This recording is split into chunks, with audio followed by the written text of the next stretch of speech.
Olá, meus irmãos, a paz do Senhor Jesus. Vamos dar continuidade aos estudos do livro de Marcos. Hoje iremos falar um pouco sobre o final aqui do capítulo 8. A gente vai ler do verso 31 ao verso 33 e vamos fazer uma reflexão desses três versos. Aqui o título da divisão desse capítulo, ele diz o seguinte, que é Jesus prediz a sua morte e ressurreição. Então, no verso 31 diz o seguinte: então começou ele a ensinar-lhes que era necessário que o Filho do Homem sofresse muitas coisas, fosse rejeitado pelos anciãos, pelos principais sacerdotes e pelos escribas, fosse morto e que depois de 3 dias ressuscitasse. No 32 diz: e isto ele expunha claramente, mas Pedro, chamando-o à parte, começou a reprová-lo. Jesus, porém, voltou-se e, fitando os seus discípulos, repreendeu a Pedro e disse: arreda, Satanás, porque não cogitas das coisas de Deus, e sim das dos homens. Então vamos começar a refletir, começando pelo 31. Jesus fala que era necessário que o Filho do Homem sofresse muitas coisas e fosse rejeitado. Aqui ele está se referindo a ele mesmo. O Filho do Homem, né? Ele mesmo, o Messias, o Cristo, aquele que veio libertar a humanidade, né, do pecado.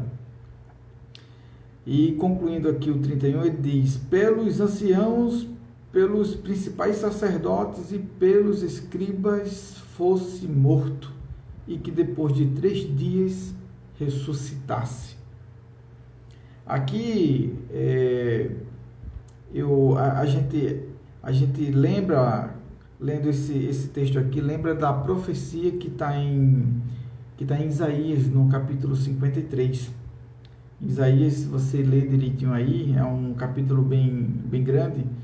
Ele vai falar sobre o sofrimento do Messias, né? Da vinda do Messias, o que ele iria passar nas mãos das pessoas, nas mãos das autoridades aqui de lá de Israel, aliás.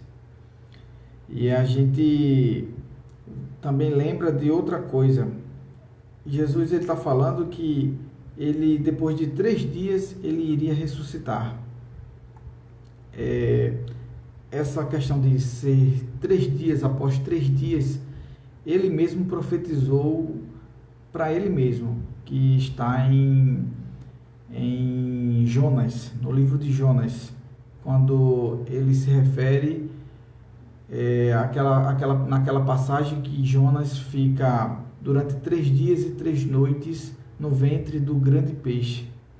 E ele, em Mateus, ele fala que assim como Jonas ficou 3 dias e 3 noites no ventre do grande peixe, assim o Filho do Homem ficará 3 dias e 3 noites no coração da terra.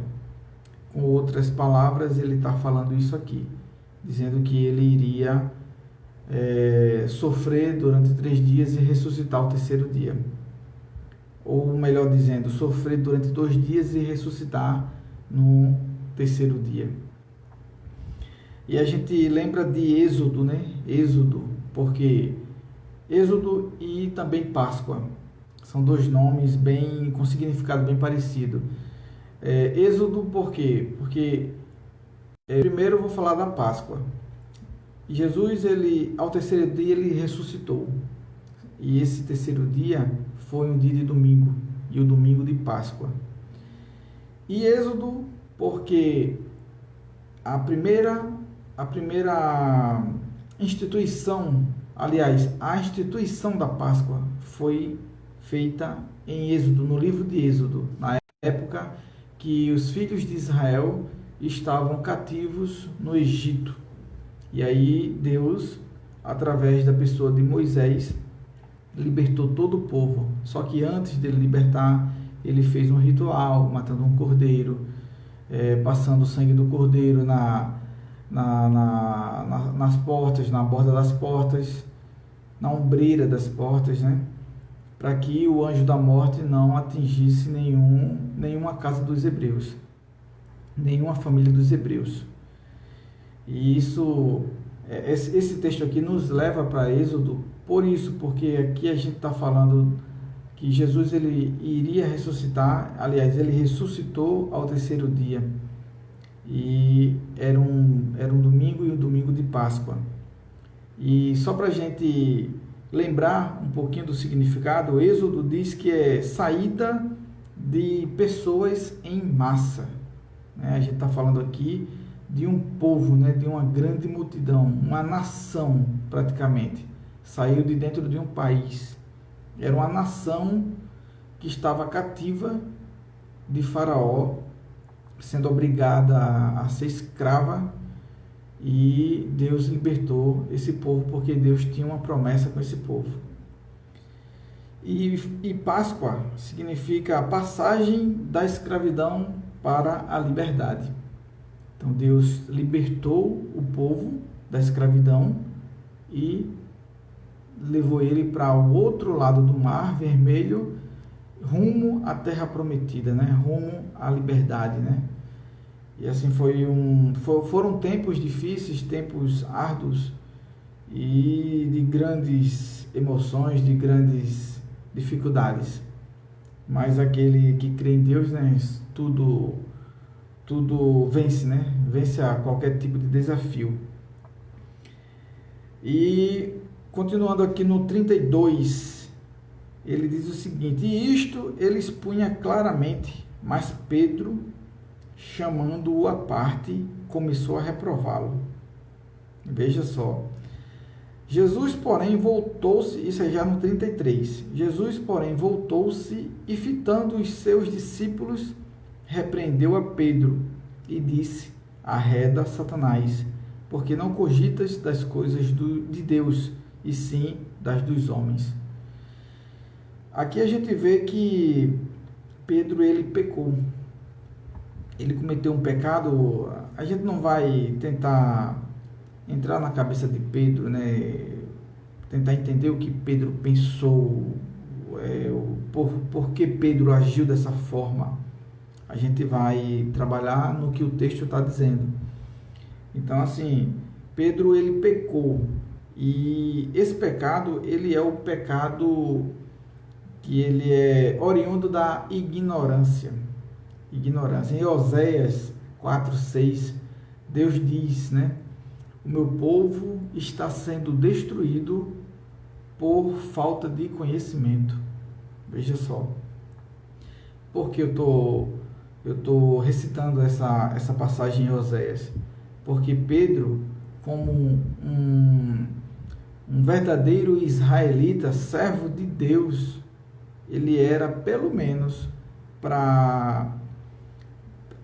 assim, em questão de tradição mesmo, ele era para saber que o Messias iria sofrer.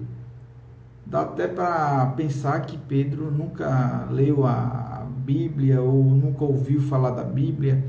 Talvez ele nunca tenha lido, mas com certeza ele já tinha ouvido falar dessas passagens, dessas profecias. E o que intriga mais ainda é que as pessoas mais estudiosas e mais estudadas da época também não entendiam essa profecia. Eles achavam que o Messias ele vinha na força de Davi, né, do rei Davi, vinha com todo o poder, vinha com exército, vinha com cavalaria, vinha com armamento pesado. Ele achava que o Messias vinha dessa forma. Eles achavam, todos eles. Isso aí é questão de interpretação e também questão de revelação. A gente não pode simplesmente ler a palavra de Deus e achar que ela está dizendo tal coisa sem a gente buscar uma revelação e uma confirmação de Deus. Veja que hoje parece mais fácil, né, a gente ler a Bíblia e a gente pega algum livro, né, para servir de material de apoio e a gente consegue interpretar algumas coisas, né, como essa passagem mesmo aqui, né, a gente lê um livro, ouve alguma pregação ou assiste algum vídeo de algum pregador explicando e parece mais fácil entender isso hoje, mas na época, né, nesse tempo aqui que estava ocorrendo isso aqui, ninguém entendia dessa forma, que o Messias, né, o Filho de Deus, iria descer do céu para sofrer, para ser crucificado, ser humilhado, morrer, né, e ressuscitar ao terceiro dia. Então ninguém esperava isso, nem Jesus. Ele ensinou os seus discípulos.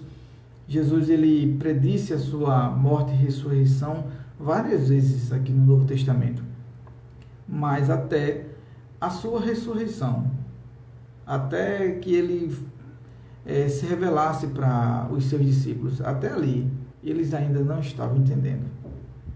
É incrível, né, como as pessoas se prendem a uma ignorância, se prendem a uma incredulidade.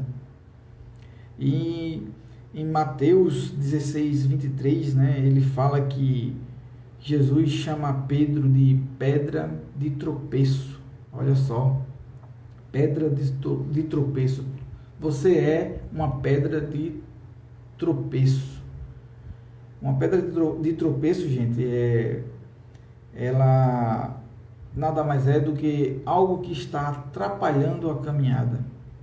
É como se você pegasse uma pedra e colocasse no meio do caminho, e naquele momento fosse passar um cego, e o cego ele iria tropeçar e iria perder o rumo. Nós somos esse cego praticamente. Se a gente não estiver em Cristo Jesus, a gente fica como cego, e cego sem guia. Se fosse um cego com guia ainda era bom, mas é cego sem guia. E Jesus chama ele de pedra de tropeço. Então, assim, esse pecado que Pedro cometeu aqui, qualquer um de nós pode cometer. Eu acredito que todos nós já cometemos. Eu posso até falar isso. Eu já cometi. A gente acha que entende muito da palavra de Deus e às vezes a gente até começa a agir de forma soberba.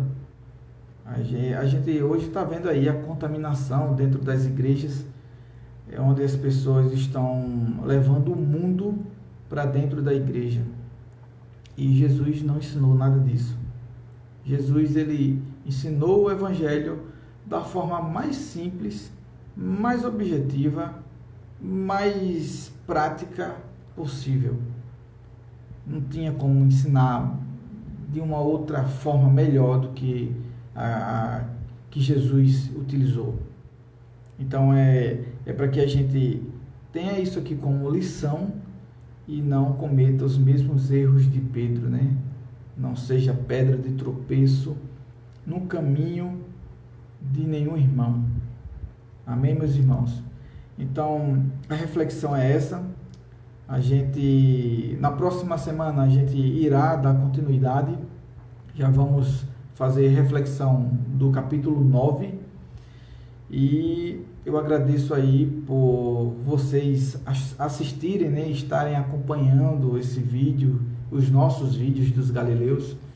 E isso tem edificado não só a minha vida, como a vida da minha família, a vida dos meus irmãos que estão se dedicando aos Galileus, como também a vida de outras pessoas que seguem os Galileus, que têm sede de aprender a palavra de Deus.